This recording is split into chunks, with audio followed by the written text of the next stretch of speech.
සුදු මේ වට මං ගානේ. ෂා මේක තීන එකේ පොඩි බඩුවක් තියෙනවා ටක් ගාලා හදගෙන එන්න. ඕකෝයි නිකම් බොන්න ගෙනාවේ. මොනවද හදන්න යන්නේ? කමක් නෑ. ඔයා දෙනවා නම් ඉතින් මම ඕන දෙයක් බොනවනේ සුදු.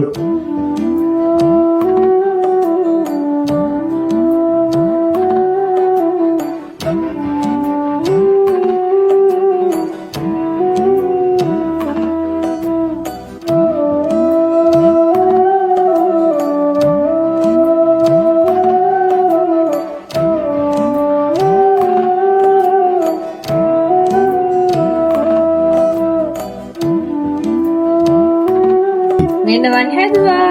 ඔයාට ඕනේ Nescafe එකකට Milo එකකට. අපි අද බලන්න යන්නේ අපේ මම මෙයාගේ සුකුරුත් තමයි බලන්න යන්නේ. හැබැයි රසයි ඒක. ඒකත් බලන්න.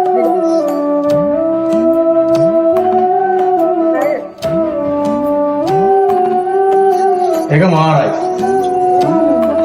ඉතින් ඔයාටත් කඩේ ලොකු ගණන් දීලා බබල් ටී බොන්න නැතුව ගෙදරින් අම්මා රසම බබල් ටී එකක් හදා ගන්නකොට යොබෝග පේජ් එකට කතා කරන්න.